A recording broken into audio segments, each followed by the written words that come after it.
Raab first to talk about Eclipse Collections API. Thanks, Ryan.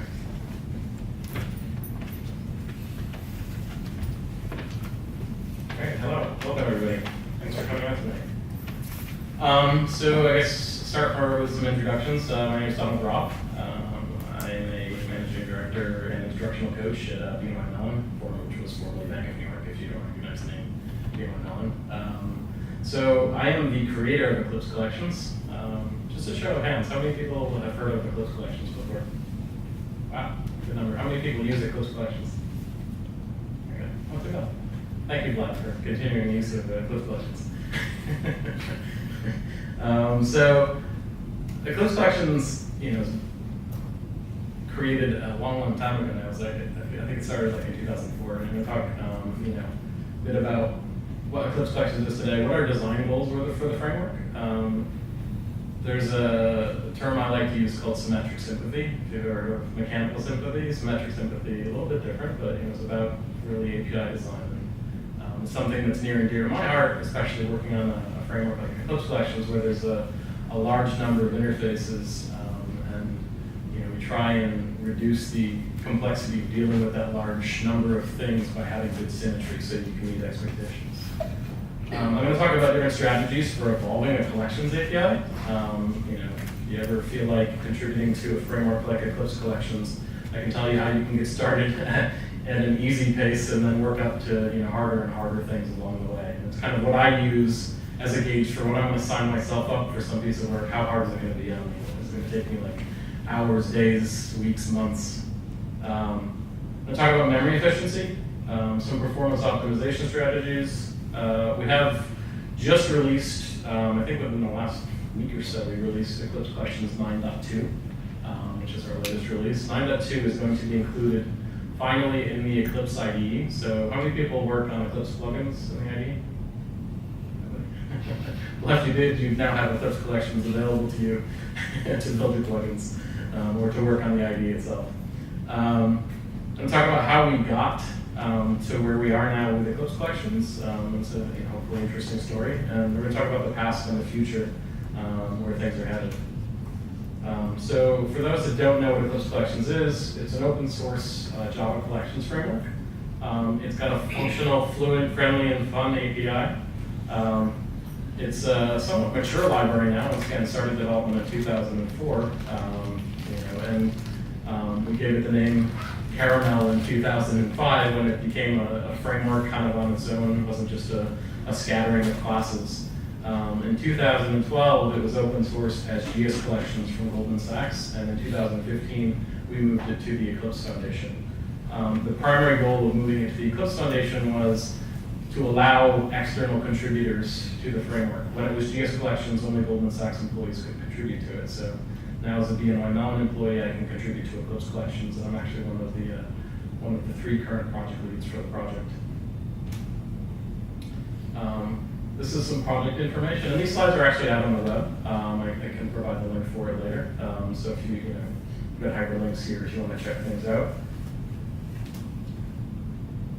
In terms of evangelism, since the framework's been around for a while, we've been talking about it at various venues. So I think I presented, was it 2016? New York JavaSIG last. Was it GIDS Collections? No, it was the Eclipse Collections at that point. Anyways, I think I presented once before, and I think John has presented on GIDS Collections before as well. But we've done various conferences. I presented for the last 4 years at JavaOne. I'm actually presenting at QCon New York this coming end of June, and I'll be on the Java track. So if you attend QCon, feel free if you want to attend a Java talk. It's not on Eclipse Collections. It's on developing katas and how to develop your own. So anyways, a whole bunch of stuff that we've done, and my co-project lead, Nikhil Nandavadekar, who's based out of Salt Lake City, works in Goldman Sachs. He's been doing Java user group tours across the world. He did one in the UK and Ireland, and he just finished up one in India. He did like a whirlwind of tours over there. He's actually going to be doing one in Europe soon. I think he's going to be in Germany next week doing a bunch of Java user group meetups. So in terms of design goals, the first thing I wanted was a rich, functional, fluent API. I'm a former Smalltalk developer. Anybody develop in Smalltalk? All right, 5 of us. We're still here. On that rich functional API, I also wanted to have different patterns. I wanted eager patterns. I wanted lazy patterns. I wanted serial. I wanted parallel. I wanted my cake, and I wanted to eat it too. I wanted memory efficient data structures. I'm working in Java. I'm not working in Smalltalk anymore, where I didn't worry about memory efficiency. I'm working in Java now, and I care about these things. So I want those things as well now. I want optimized algorithms. I want Java interoperability. So we want interoperability with the Java interfaces, like iterable, collection, set, map. But we also want integration with new features as they're introduced in the language. And as of Eclipse Collections 8.0, we started compiling with Java 8. For the longest time, we were compatible all the way back to Java 5. So if you use Eclipse Collections 7.x, any of the branches there, that's still compatible back to Java 5. How many people are still working on Java 7?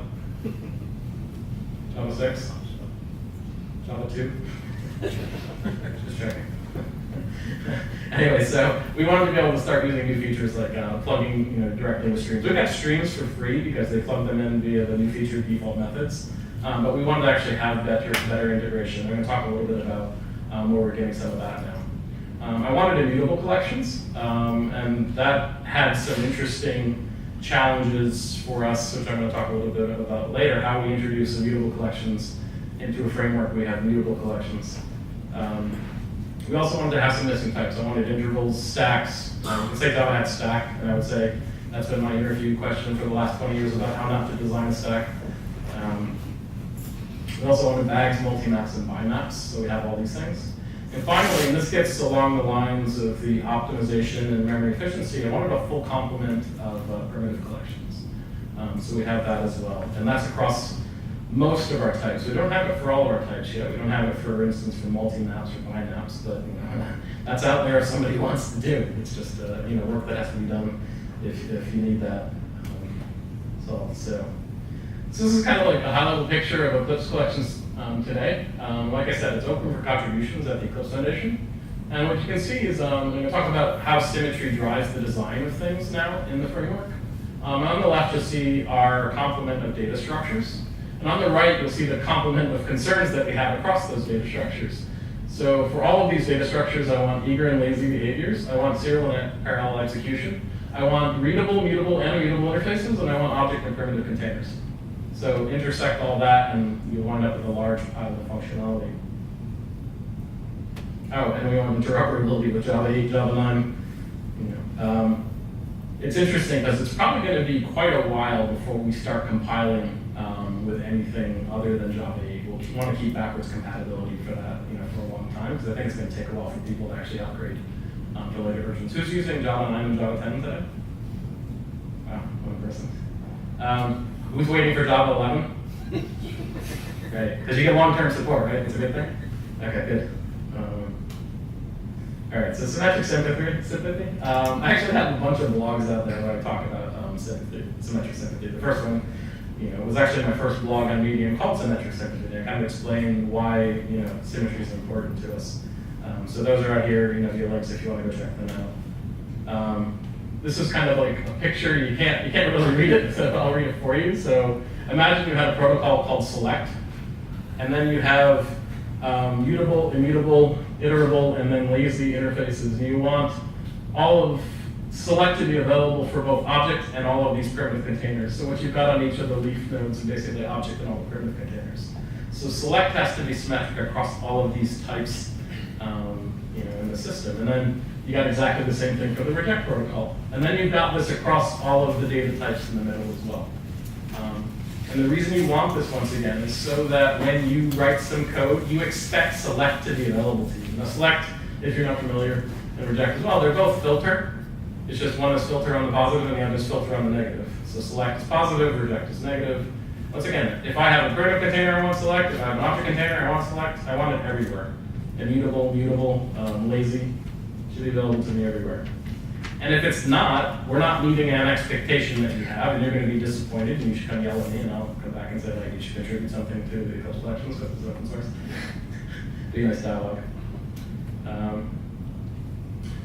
So this is kind of another view onto our symmetric sympathy as well. So you can see here's some protocols that we have. So select, eject, collect, detect, inject into. This is from the small talk, vernacular. I'm trying to remember. Is it? I want to always get this right. Is it Arlo Guthrie who sings the Thanksgiving song? Yes. It's Arlo Guthrie? Okay, so I learned just a couple of years ago that the names for select, reject actually came from the song by Arlo Guthrie, Alice's Restaurant. So those are where the names are from. Don't blame me. I just took the names I knew from small talk. But anyways, so you can see like across these different concerns. So eager, lazy, parallel, eager, primitive, and lazy, primitive.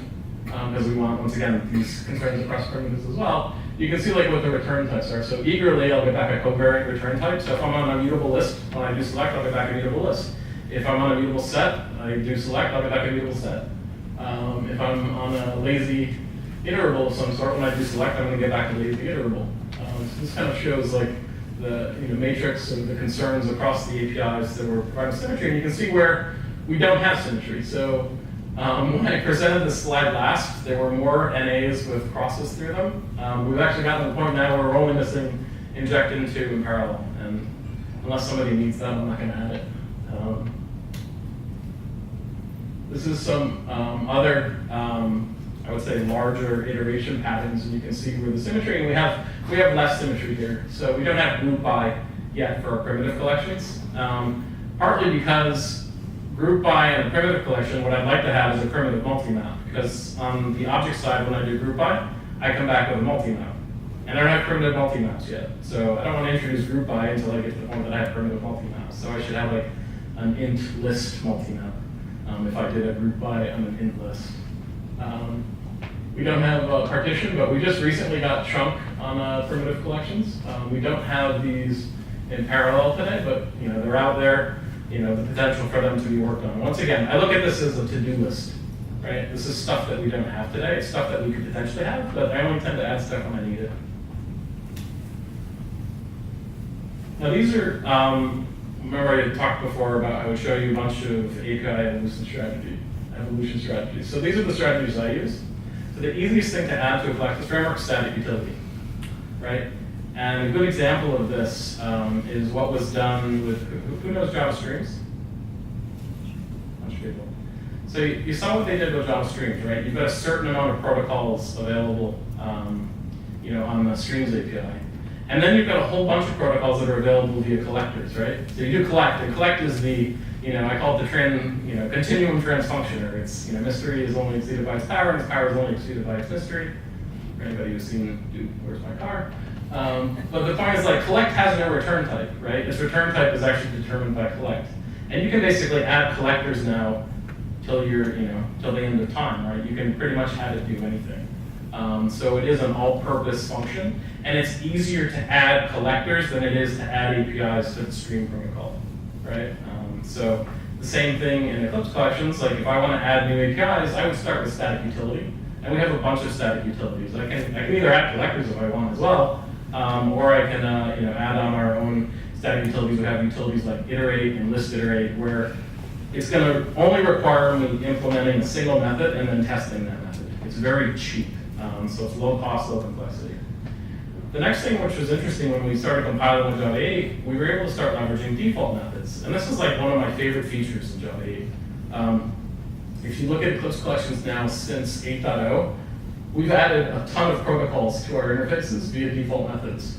Now, because we provide covariant overrides at multiple levels, it means we have default methods being overridden at multiple levels across our interfaces. But it's an easy way for us to, even in a minor version of the framework, provide new APIs without causing a bunch of angst and pain to say like, hey, every time I add a new API, I need a major version release. After that, lazy API, it's got I would say like medium kind of cost and complexity. Parallel utility, same as kind of static utility, but adding anything parallel is just inherently harder. Parallel is a harder problem to solve, right? It's harder to test for, harder to make sure things are working. Also harder to guarantee that you're actually getting any benefit out of parallelism. Eager API, even though it's my favorite thing I would say to add, is high cost and medium complexity loads. If I use default methods, it becomes easier. It's the thing where I want to add, for instance, I don't know, come up with a random method, group by chunk combo method that I could do eagerly on something. It would require me implementing across a number of interfaces and then require me to test across all of those combinations, which adds to complexity. New data types have high, medium, high. Parallel lazy API is probably almost the hardest thing to do. And then new data type for primitive is pretty hard just because you have to step into code generation. We co-generate all of our primitive types. We use a string template for it. So you have to learn the templating language. You have to write templated unit tests, and then you've got to make sure you're covering edge cases for things like double and float, and making sure that you get everything implemented just right. So it's probably the most complex thing to do. Once again, the easiest thing is beginning static utility. In terms of memory efficiency, so some things that we have, and this is my favorite data type to talk about, and Nikhil Manavadkar actually just wrote a blog about unified sets. So if you want to find out some of the details about it, he just wrote a blog about it. It's available on Oracle Devs if anybody follows that in Medium. But basically what it shows here is that the cost of hash set versus unified set in terms of the data structure itself. And what you see is how many people know how hash set's implemented in Java? Okay, so if you look at hash set in Java, it just contains a hash map, which means what you've got is a hash map with a table of entry objects, which have keys, and effectively for a set, it's going to be null values, right? So you've got the cost of not just the hash map, but the entry objects, contained in this table where, for our unified set, we just have basically a table of the objects that you need. And we do chaining. So when you get collisions in the hash set, you do wind up with a chained bucket, which is just an array itself. And you can see, once again, the details of this in Nikhil's blog. But what you see is the incremental cost as you increase the size of a hash set, what the data structure is actually costing you, versus what you get the cost with unified set. And it's a pretty significant savings that you get. So I usually tell people, if you want to save memory, hash set is the first place to look, and then look in your heaps. If you've got lots of hash sets, it's probably a sign of a problem. You can save a lot of memory by getting rid of them. Now, one place where we also get some memory efficiency is on our Immutable side. So we have a full complement of Immutable collections, and what we do with the Immutable collections is in the small range, we provide optimizations for sets, maps, and lists. So I'm actually showing all three of them here, which can be somewhat confusing. What you'll see is we optimize sets and maps to around 4 or 5 elements, right? And you can see the cost of, and this is the cost of a trimmed array list, right? So it's assuming you did a new array list of size 4 versus, if you did default sizing, we would always start with a size 10 array, right, and add to it. So I'm at least trimming it here. You can see then there's just a subtle savings you get of having an immutable list versus having a trimmed array list, right? If it was a default size array list, it's actually going to save you a lot more. With hash set and hash map, you can actually see, and it's interesting, remember I said hash set is composed of a hash map? You see it right here, right? Hash map takes less memory than hash set. Why? Of course, hash set takes hash map, it's exactly the same pattern, right? What you see for our immutable list, we actually optimize that up to size 10. So up to 10 elements, you actually will have an object that does not have a backing array. So because we know it's immutable, we can actually trim it. It will just have 10 object references in it. What you're seeing here is once the hash map and hash set go past size 5, you wind up with the hash structures that we use, and they're jumping all over the place in terms of the size, which is kind of interesting. I don't have a good explanation for that yet.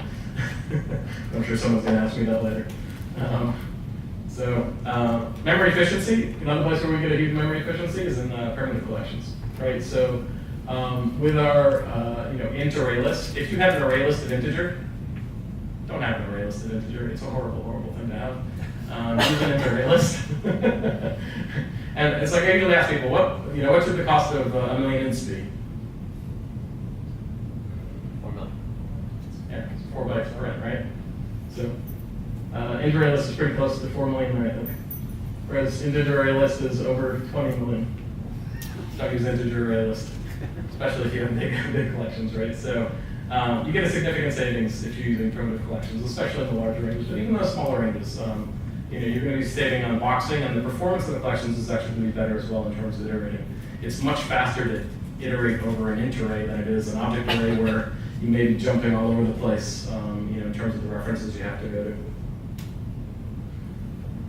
Which leads us to some performance optimization strategies. So I wrote these tests. There's actually a blog I wrote. It's called the 4 a.m. Jamestown Ferry, which explains my experience trying to catch a ferry at 4 a.m. It's the Jamestown, Scotland ferry. It's in near Williamsburg, Virginia. I was trying to take the shortest path going north on Route 95. To avoid Route 95, I'm going to go north and south. And I got to the end of the road, and the end of the road was a ferry. And at 4 a.m., not sure if the ferry was actually running. This was actually on New Year's, the day after New Year's. I didn't know where I was going to go, and I wasn't going to go back. But it turns out there was a ferry there. And it was a nice ride. But anyways, there's a blog out there, and the blog was actually covered in they included it in the April Eclipse Foundation newsletter. So you can read the details behind this. And there's a lot of code. I've included all the code for the tests behind these. What I'm going to show you now are the graphs and do a little explanation. But what I did was I wanted to test certain use cases. So I wanted to do filter map and sum. So let's say filter map reduce as individual use cases, and then do the combo use case. This is like the classical, this is why we want functional programming. We want to do filter map reduce. I'm using a million ints. I have a 12-core Intel Xeon E5 processor in my Mac Pro now. I call it the Beast. It's great for doing parallel testing and keeping my office warm. Not sure what else is good for it. It seems to it doesn't work well with gaming. It seems to get too hot with the video cards in there. So, but anyways, that's 12 cores, 64 gigs of RAM. So I can do very large testing and large parallel testing on it. What you'll see is for the first use case, filtering evens, what I've done is, and I've shown different things that we have available in Eclipse Collections to solve the same problem. So the first thing is I do Eclipse Collections box eager. So this is, let's say, a fast list, which is our list implementation of integer. Then I do it lazily, and then I do it parallel eager, because we got parallel eager. For whatever it's worth, we've had that for almost, 13 years now. We do have parallel lazy as well. Wanted to do a primitive eager and primitive lazy, and then I wanted to try it, and I use JDK types here, although I could have used Eclipse Collections types as well. But to be fair, I use the JDK types doing box parallel stream and box stream. And what you can see is filter actually gets a pretty good benefit. Doing parallel winds up being the winner here. What I did was I identified in the dark green is the overall winner, and in the light green is the winner in serial, right? And what you see here is the fastest one in serial was the primitive list. The fastest one in parallel was the parallel eager. Now what's surprising to me here was that box parallel streams didn't do better, right? I would expect them to be doing better. I would say that was the biggest surprise. But anyways, these are what came out of filtering. And it kind of shows the difference between having eager and parallel implementations as well. Everything in streams is lazy, right? So let's see, so if I do map times 2, so I'm going to take all of the integers and multiply them by 2 and come up with a new list, right? So what you can see here, the overall winner once again was Eclipse Collections parallel eager. Second was, I'm sorry, not second, but the fastest serial was once again the EC primitive eager, because if you're multiplying an int by 2 and putting it in int, that's much cheaper than multiplying an integer by 2 and creating a new integer object and putting that in the list, right? So you get rid of all the boxing costs. Yeah? What are the units there? These are operations per second. So basically the bigger number, the better, right? So I'm using JMH. It's easier for me to explain to people the bigger is better. Otherwise it would be the complete reverse if it was milliseconds per operation.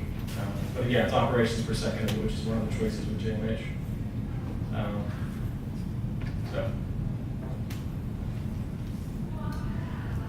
Okay, so third use case is sum. You can see with sum is that, and the thing to think about here as well, right?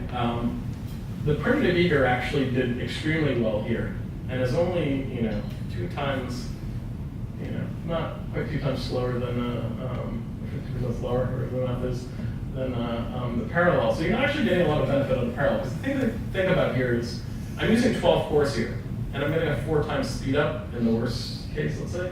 Although, except for parallel streams, or sorry, serial streams, which I'm not exactly sure what's going on with serial streams with their sum.